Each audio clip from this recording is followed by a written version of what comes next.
बिस्मिल्लाहिर्रहमानिर्रहीम।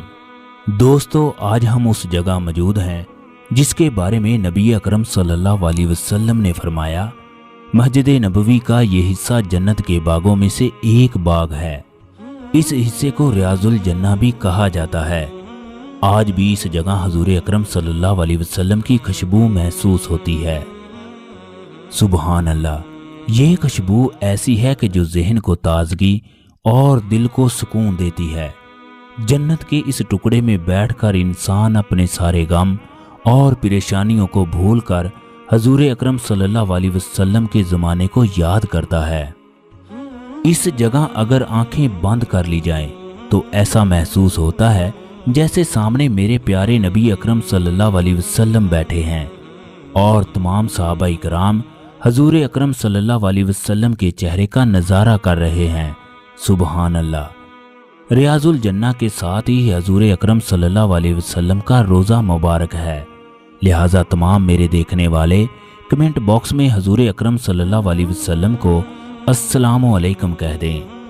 हजूर अकरम सल्लल्लाहु अलैहि वसल्लम पर सलाम हो दरख्तों के पत्तों के बराबर, समुंदर की झाग के बराबर, रेत के ज़रों के बराबर, बारिश के कतरों के बराबर, आसमां के सितारों के बराबर, सूरज की किरणों के बराबर और पूरी दुनिया में बसने वाले लोगों की सांसों के बराबर।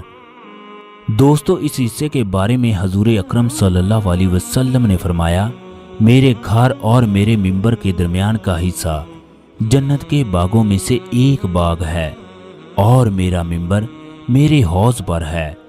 जमीन का यह हिस्सा मस्जिद नबवी के तमाम हिस्सों से अफजल है। ये हिस्सा जन्नत का एक टुकड़ा है। ये हिस्सा आसमान से इस जगह उतारा गया। कल क़यामत को ये हिस्सा जन्नत की जानब वापस चला जाएगा। यही वजह है कि इस जगह का मकाम हमारे लिए अफजल तरीन है। खाना काबा में एक नमाज का सवाब 1000 नमाज के बराबर है, जबकि दूसरी अफजल तरीन जगह मस्जिद नबवी है। तीसरी अफजल तरीन जगह मस्जिद अक्सा है। ये वो जगह है जहां हजूर अकरम सल्लल्लाहु अलैहि वसल्लम का घर हुआ करता था, जबकि ये वो जगह है जहां आप सल्लल्लाहु अलैहि वसल्लम का मिंबर था। ये वो जगह है जिसको रियाजुल जन्ना कहा जाता है, यानी मिंबर और हजूर अकरम सल्लल्लाहु अलैहि वसल्लम के घर के दरमियान वाली जगह को रियाजुल जन्ना कहा जाता है। रियाजुल जन्ना की लंबाई 22 मीटर जबकि चौड़ाई 15 मीटर है। इस मस्जिद में 10 सतून ऐसे हैं जिनके साथ नमाज पढ़ना इंतहाई अफजल है। इस जगह इंसान की हर दुआ कबूल होती है, इसकी कोई भी दुआ रद्द नहीं होती। जब हजूर अकरम सल्लल्लाहु अलैहि वसल्लम मक्का से मदीना हिजरत करके आए तो आप सल्लल्लाहु अलैहि वसल्लम ने इस जगह को 2 यतीम बच्चों से खरीदा। वो बच्चे इस जगह को आप सल्लल्लाहु अलैहि वसल्लम को मुफ्त में देना चाहते थे, मगर आप सल्लल्लाहु अलैहि वसल्लम ने लेने से इनकार कर दिया। उनको इस जगह की कीमत अदा की। फिर इस जगह इस्लाम की दूसरी मस्जिद तामीर की गई।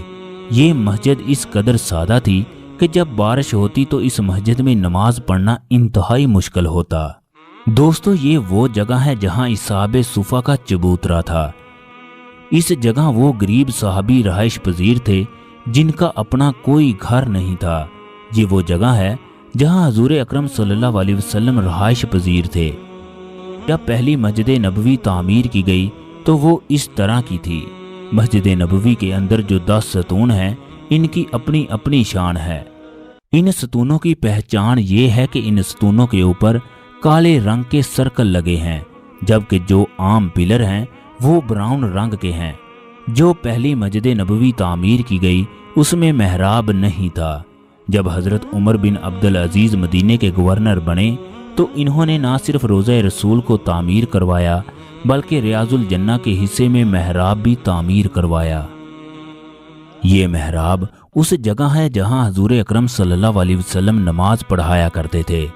पहला सतून उस जगह है जहां हजूर अकरम सल्लल्लाहु अलैहि वसल्लम उस वक़्त तक इमामत करवाते रहे जब तक मुसलमानों का किबला तब्दील नहीं हुआ। ये सतून मर्दों की साइड पर दाखिल होते हुए 5 नंबर पिलर पर मौजूद है, जबकि आप बाबे जबरील से रियाजुल जन्ना में दाखिल होंगे तो ये पिलर 5वें नंबर पर आएगा। फिर 2 हिजरी को मुसलमानों का किबला तब्दील हुआ, यानी अब किबला की जगह बैतुल मुक़द्दस से खाना काबा की तरफ चली गई। दूसरे नंबर पर है सतून हनाना। ये महराब के बिल्कुल पीछे है। सतून हनाना से मुराद खजूर का वो खुश्क तना जिससे हजूर अकरम सल्लल्लाहु अलैहि वसल्लम टेक लगाकर खुतबा दिया करते थे। आप सल्लल्लाहु अलैहि वसल्लम को वाज करते वक्त काफ़ी देर खड़े रहना पड़ता। सहाबा इकराम से हजूर अकरम सल्लल्लाहु अलैहि वसल्लम की ये मशक्क़त देखी ना गई।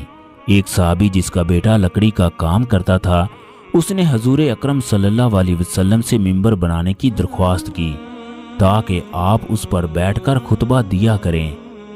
आप सल्लल्लाहु अलैहि वसल्लम ने इस सहाबी की दरख्वास्त को कबूल फरमाया। जब लकड़ी का मिंबर बन गया, आप सल्लल्लाहु अलैहि वसल्लम ने खजूर के तने को छोड़कर मिंबर पर खुतबा देना शुरू कर दिया। अभी थोड़ी ही देर गुजरी थी कि उस खजूर के तने ने गिरिया जारी करना शुरू कर दी। इसके रोने की आवाज़ें आने लगी।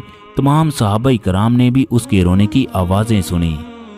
कुर्बान जाऊं मैं अपने नबी अकरम सल्लल्लाहु अलैहि वसल्लम पर। आप सल्लल्लाहु अलैहि वसल्लम मिंबर से नीचे उतरकर उस सतून के पास तशरीफ़ ले गए। आप सल्लल्लाहु अलैहि वसल्लम ने अपने दस्ते शफ़क़त से थपकी की। वो बच्चों की तरह सिसकियां बरता हुआ चुप हो गया। हजूर अकरम सल्लल्लाहु अलैहि वसल्लम ने फरमाया, अगर मैं इस तने को चुप ना करवाता तो ये क़यामत तक इसी तरह रोता रहता। हदीस में है कि ये खजूर का तना इस तरह रो रहा था जैसे ऊँटनी का बच्चा रोता और चिल्लाता है। आप सल्लल्लाहु अलैहि वसल्लम ने इस दरख्त को फरमाया, क़यामत के दिन तू मेरे साथ जन्नत में दाखिल होगा। इसके बाद खजूर के तने ने रोना चिल्लाना बंद कर दिया। जब ये खजूर का तना खुश्क हो गया तो उसे इसी जगह दफन कर दिया गया। हनाना का मतलब है ऊँटनी के बच्चे की तरह रोना। इसी निस्बत से इस सतून को हनाना कहते हैं। ऐ खजूर के तने, तू कितना खुशकिस्मत है कि मेरे नबी अकरम सल्लल्लाहु अलैहि वसल्लम ने तुझे अपने हाथों से खामोश करवाया। इस सतून के ऊपर हनाना भी लिखा है। इस जगह अगर कोई भी दुआ की जाए तो इंसान की दुआ रद्द नहीं होती। मसल्ला रसूल को एक निशानी के तौर पर रखा गया। इस जगह जो महराब था, हजूर अकरम सल्लल्लाहु अलैहि वसल्लम उसकी तीसरी सीढ़ी पर खड़े होकर खुतबा दिया करते थे। मौजूदा दौर में मिंबर की जगह को तब्दील कर दिया गया। अब इस जगह पर मिंबर मौजूद है जहां आज भी मदीने का इमाम खुतबा दिया करता है। वीडियो में तब्दील की गई जगह को आप देख सकते हैं। महराब के साथ तीसरे नंबर पर वो सतून है जिसका नाम है सतून आयशा। इस सतून पर भी काले रंग का सर्कल और सतून के ऊपर सतून आयशा की प्लेट लगी है। हमारे प्यारे नबी अकरम सल्लल्लाहु अलैहि वसल्लम ने फरमाया था कि इस मस्जिद में एक जगह ऐसी है कि अगर लोगों को इसकी फजीलत मालूम हो जाए तो वो लोग नमाज पढ़ने के लिए कुरा अंदाजी करें। लोग जब रियाजुल जन्ना में दाखिल होते हैं तो इस जगह खास तौर पर रश होता है। हजूर अकरम सल्लल्लाहु अलैहि वसल्लम इस दुनिया से जब रुखसत हुए तो बाद में सहाबा इकराम ने उस जगह की निशानदही के बारे में पूछा। हजरत आयशा ने बताने से इनकार कर दिया। कुछ अरसा गुजरने के बाद अब्दुल्ला बिन जुबैर, जो कि हजरत आयशा के भतीजे, हजरत अस्मा के बेटे और हजरत अबू बकर सदीक के नवासे थे, उनके असरार पर हजरत आयशा ने निशानदही कर दी। इसके अलावा भी हजरत उमर और हजरत अबू बकर सदीक इसी जगह नवाफल अदा करते। बाद में इस जगह सतून तामीर करके उसे हजरत आयशा के नाम से मंसूब कर दिया गया। इस जगह भी इंसान की कोई भी दुआ रद्द नहीं होती। जिस मेरे भाई और बहन को अल्लाह रियाजुल जन्ना में नफल अदा करने की सादत बख्शे, वो इस जगह नफल अदा ज़रूर करे। चौथे नंबर पर है सतून तौबा। ये सतून सतून आयशा के साथ वाक़या है। इस जगह भी कोई भी दुआ की जाए तो इंसान की दुआ रद्द नहीं होती। इस सतून को सतून लबाबा भी कहा जाता है। इस सतून के ऊपर भी ग्रीन रंग की प्लेट है जिस पर सतून तौबा लिखा है। इस सतून को सतून लबाबा इसलिए कहा जाता है कि यहाँ पर एक सहाबी की तौबा कबूल हुई। ये एक इंसारी सहाबी थे। इनके बगात यहूदियों के इलाके में थे। गज़वा खंदक में यहूदियों ने मुसलमानों के मुकाबले में कफ़ार का साथ दिया। قریش مکہ نے 10,000 کے لشکر سے مدینے کا محاصرہ کر لیا۔ اس وقت مدینے کی کل آبادی 5,000 سے زیادہ نہ تھی۔ مسلمانوں کو صفا ہستی سے مٹانے کے لیے تمام اتحادی اکٹھے ہو گئے۔ جب کفار مکہ مدینہ سے ذلیل و خوار ہو کر واپس گئے تو مسلمانوں نے بنو قریظہ کے علاقے کا محاصرہ کر لیا۔ یہ محاصرہ 25 دن تک جاری رہا۔ بلا آخر یہودی اس بات پر مجبور ہو گئے کہ ہمیں آپ کی ہر بات منظور ہے۔ تمام مسلمانوں نے اکٹھے ہو کر فیصلہ کیا کہ بنو قریظہ کے تمام مردوں کو قتل کر دیا جائے، جبکہ عورتوں اور بچوں کو لونڈیاں بنا لیا جائے۔ ابو لبابہ کے یہودیوں کے ساتھ بہت ہی اچھے تعلقات تھے۔ انہوں نے حضور اکرم صلی اللہ علیہ وسلم کو پیغام بھیجا کہ ہم ابو لبابہ سے مشورہ کرنا چاہتے ہیں، لہٰذا ہمیں ان سے ملنے کی اجازت دی جائے۔ حضور اکرم صلی اللہ علیہ وسلم نے ابو لبابہ کو بنو قریظہ سے ملنے کی اجازت دے دی۔ جب بنو قریظہ نے ابو لبابہ کو دیکھا تو ان کے بچے اور عورتیں گڑ گڑا کر رونے لگی۔ ابو لبابہ نرم دل کے مالک تھے۔ انہوں نے ابو لبابہ سے پوچھا، اگر ہم محمد کا حکم مان لیں، اپنے آپ کو ان کے حوالے کر دیں تو محمد ہمارے ساتھ کیا برتاؤ کریں گے؟ ابو لبابہ نے کہا، کچھ بھی ہو جائے وہ تمہیں ذبح کر دیں گے۔ ابو لبابہ نے ابھی یہ الفاظ منہ سے ادا ہی کیے تھے کہ وہ سخت نادم ہوئے۔ انہیں اپنی غلطی کا احساس ہو گیا کہ تم نے اللہ اور اس کے رسول صلی اللہ علیہ وسلم کے ساتھ خیانت کی ہے۔ وہ وہاں سے دیوانہ وار بھاگے اور مسجد نبوی میں آ کر خود کو ایک ستون سے باندھ لیا اور اعلان کیا کہ جب تک میں توبہ نہ کر لوں، جب تک اللہ تعالیٰ میری توبہ قبول نہ کر لے، مجھ پر کھانا پینا حرام ہے۔ جب نماز کا وقت ہوتا تو ان کے بیٹے آ کر ہاتھ کھول دیتے، جب نماز مکمل ہو جاتی تو دوبارہ پھر سے اسی طرح باندھ دیتے۔ لوگ ان کے پاس آ کر کھولنے کے لیے کہتے تو یہ انکار کر دیتے اور کہتے، جب تک حضور اکرم صلی اللہ علیہ وسلم خود آ کر مجھے نہ کھولیں میں یہاں سے کہیں نہیں جاؤں گا۔ مسلسل 7 دن اور رات یہ اسی ستون سے بندھے رہے۔ آخر کار یہ گش کھا کر گر پڑے۔ ایک دن حضور اکرم صلی اللہ علیہ وسلم ام سلمہ کے گھر میں بیٹھے تھے کہ جبرائیل علیہ السلام خوشخبری لے کر آئے کہ اللہ تعالیٰ نے آپ کے ساتھی کو معاف کر دیا۔ لوگوں نے آ کر ان کو خوشخبری سنائی کہ اللہ نے تمہیں معاف کر دیا، اب تم اپنے آپ کو اس ستون سے کھول لو۔ ابو لبابہ نے کہا، خدا کی قسم جب تک حضور اکرم صلی اللہ علیہ وسلم اپنے دستے مبارک سے نہیں کھولیں گے میں خود اپنے آپ کو ہرگز نہیں کھولوں گا۔ اس کے بعد حضور اکرم صلی اللہ علیہ وسلم نے اپنے دستے مبارک سے کھولا۔ پھر انہوں نے اپنے باغات اور گھر یہودیوں کے علاقے میں ہونے کی وجہ سے اللہ کی راہ میں وقف کر دیے۔ حضرت لبابہ کی توبہ قبول ہونے کی وجہ سے اسے ستون توبہ کہا جاتا ہے۔ اگر اللہ موقع دے تو اس ستون کے قریب پہنچ کر اللہ سے اپنے گناہوں کی معافی ضرور مانگنی چاہیے۔ دیوار کے ساتھ 5، 6 اور 7 نمبر ستون ہیں۔ یہ تمام ستون ایک ہی لائن میں ہیں۔ 5 نمبر ستون کو ستون سریر کہتے ہیں۔ سریر کا مطلب ہے بستر، یعنی رسول اکرم صلی اللہ علیہ وسلم اعتکاف میں اس جگہ بستر لگا کر بیٹھا کرتے۔ رمضان کے 10 دن آپ صلی اللہ علیہ وسلم اس جگہ اللہ کی عبادت اور قیام کرتے۔ اس جگہ اللہ تعالیٰ کی عبادت کرتے کرتے سو جایا کرتے۔ 5 نمبر ستون کے ساتھ 6 نمبر ستون ہے۔ اسے ستون علی کہا جاتا ہے۔ حضرت علی اسی جگہ حضور اکرم صلی اللہ علیہ وسلم کے لیے پہرا دیا کرتے تھے۔ اب ہم 7 نمبر ستون کی بات کرتے ہیں۔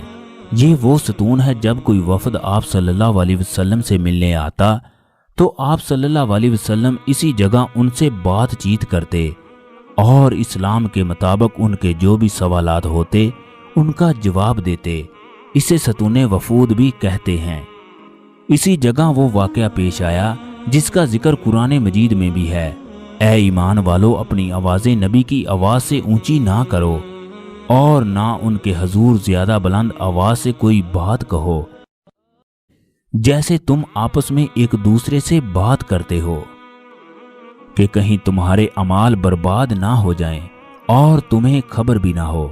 یہی وہ الفاظ ہیں جو حضور اکرم صلی اللہ علیہ وسلم کے روزے کی جالیوں کے اوپر لکھے ہیں۔ پھر اللہ تعالیٰ نے فرمایا جو لوگ آپ کو حجرے کے باہر سے آوازیں دیتے ہیں اگر وہ صبر کرتے یہاں تک کہ تم نکل کر باہر نہ آ جاتے یہ ان لوگوں کے لیے بہتر تھا، جبکہ خدا تو بخشنے والا اور مہربان ہے۔ 8ویں نمبر پر ہے حضرت جبرائیل علیہ السلام کے نام سے منسوب ایک ستون۔ یہ ستون روضہ رسول کے اندر واقع ہے۔ ریاض الجنہ کے اندر یہ ستون ہمیں دکھائی نہیں دیتا۔ اسی جگہ جبرائیل علیہ السلام وہی لے کر آتے۔ حضرت جبرائیل علیہ السلام انسانی شکل میں دیہا کلبی کی شکل میں آتے۔ یہ حضور اکرم صلی اللہ علیہ وسلم کے انتہائی خوبصورت صحابی تھے، اسی وجہ سے اسے ستون جبرائیل کہا جاتا ہے۔ 9ویں نمبر پر ہے محراب تہجد۔ ہمارے پیارے نبی اکرم صلی اللہ علیہ وسلم اس جگہ تہجد کی نماز ادا کرتے، اسی وجہ سے اسے محراب تہجد کہا جاتا ہے۔ ایک دن ہمارے پیارے نبی اکرم صلی اللہ علیہ وسلم تہجد کی نماز ادا کر رہے تھے کہ چند صحابہ مسجد میں نماز کے لیے آئے۔ آپ صلی اللہ علیہ وسلم ان کو دیکھ کر گھر چلے گئے۔ اگلے دن ان صحابہ نے حضور اکرم صلی اللہ علیہ وسلم سے پوچھا، یا رسول اللہ کل رات آپ ہمیں دیکھ کر گھر کس وجہ سے چلے گئے؟ آپ صلی اللہ علیہ وسلم نے فرمایا، میں اس وجہ سے گھر چلا گیا تم لوگوں پر تہجد نماز فرض نہ کر دی جائے جو کہ تم لوگوں کے لیے پڑھنا مشکل ہے۔ جب آپ لوگ باب جبریل کے اندر داخل ہوں گے تو رائٹ سائیڈ پر سعودی پولیس کھڑی ہوگی، جبکہ لیفٹ سائیڈ پر حضرت فاطمہ کا گھر ہے، اس کے اندر محراب تہجد ہے۔ اس ستون کو ستون تہجد کا نام دیا گیا ہے۔ ویڈیو میں دیکھ سکتے ہو کہ یہ حضرت فاطمہ کا گھر ہے۔ اس گھر میں آج بھی حضرت فاطمہ کی چیزیں پڑی ہیں، جن میں صندوق وغیرہ شامل ہیں۔ جو لوگ دوسرے ممالک سے آ کر سنہری کپڑے تک جاتے ہیں وہ حضرت فاطمہ کے گھر کے دروازے سے اندر داخل ہوتے ہیں۔ حضرت فاطمہ کے گھر کے اندر ایک چھوٹا سا محراب بنا ہے، اس محراب کا نام محراب فاطمہ ہے۔ وقت کے ساتھ ساتھ مسلمانوں کی تعداد زیادہ ہوتی گئی۔ اس وقت مسجد نبوی اس قدر وسیع ہو چکی ہے، یہاں پر 18 لاکھ لوگوں کی نماز پڑھنے کی گنجائش ہے۔ حضور اکرم صلی اللہ علیہ وسلم کے دور میں مسجد نبوی چھوٹی سی تھی۔ ریاض الجنہ کے ساتھ والا حصہ اگر اس میں شامل کر دیا جائے تو یہ حضور اکرم صلی اللہ علیہ وسلم کے دور کی مسجد ہو جاتی ہے۔ اس حصے کے پلروں پر مسجد نبوی لکھا ہے۔ عصر کے وقت آپ اس جگہ پر جا کر جتنی دیر بیٹھنا چاہیں بیٹھ سکتے ہیں۔ مسجد نبوی کی اصل جگہ یہی ہے۔ جب آپ صلی اللہ علیہ وسلم اس دنیا سے رخصت ہوئے تو حضرت عمر نے مسجد نبوی کی توسیع کی تو مسجد نبوی کچھ اس طرح سے تھی۔ اس وقت اصحاب صفا کے چبوترے کو ختم کر دیا گیا۔ حضرت عثمان غنی کے دور میں دوبارہ پھر سے مسجد نبوی کی توسیع کی گئی۔ یہ وہ جگہ ہے جہاں سے مؤذن سیڑھیاں چڑھ کر اوپر جا کر اذان دیتا ہے۔ اللہ رسول صلی اللہ علیہ وسلم کے سامنے محراب عثمانی ہے۔ آج بھی یہ محراب موجود ہے۔ ترکوں کے دور میں مسجد نبوی میں نماز پڑھانے کے لیے علیحدہ علیحدہ امام تھے۔ ہر امام کا اپنا محراب تھا، جس کی وجہ سے مسلم دنیا کے بہت سے فرقے وجود میں آئے۔ مسجد نبوی کے اندر آج بھی ترکوں کا رکھا ہوا محراب سلیمانی موجود ہے۔ محراب عثمانی کے ساتھ والی دیوار کو قبلہ وال کہا جاتا ہے۔ یہ وہ جگہ ہے جہاں حضرت عمر کے بیٹے عبداللہ بن عمر کا گھر ہوا کرتا تھا۔ مرد ریاض الجنہ میں 2 نمبر گیٹ سے جا سکتے ہیں، ان کے لیے ٹائم کی کوئی پابندی نہیں، جبکہ عورت 25 نمبر گیٹ سے فجر کی نماز کے بعد، ظہر کی نماز کے بعد اور عشاء کی نماز کے بعد کچھ گھنٹے مقرر ہوتے ہیں، جا سکتی ہیں۔ سب لوگوں سے گزارش ہے کہ وہاں جا کر خاموشی اختیار کریں، خاص طور پر خواتین۔ یہ نہ ہو ثواب کی بجائے آپ لوگ اللہ کی نظر میں گناہ گار بن جائیں۔ جب 2 صحابی حضور اکرم صلی اللہ علیہ وسلم کے دروازے پر آ کر اے محمد پکارنے لگے، اللہ تعالیٰ نے ان کو بھی جھڑک دیا کہ میرے نبی کے سامنے بلند آواز سے نہ بولو، یہ نہ ہو تمہارے اعمال برباد ہو جائیں اور تمہیں خبر بھی نہ ہو۔ سب لوگوں سے گزارش ہے کہ ویڈیو کو زیادہ سے زیادہ لائک کریں اور اپنے دوستوں کے ساتھ شیئر لازمی کریں تاکہ یہ معلوماتی ویڈیو ان تک بھی آسانی سے پہنچ سکے۔ اگر آپ لوگوں نے ہمارا چینل سبسکرائب نہیں کیا تو ہمارے چینل کو سبسکرائب لازمی کریں۔ شکریہ۔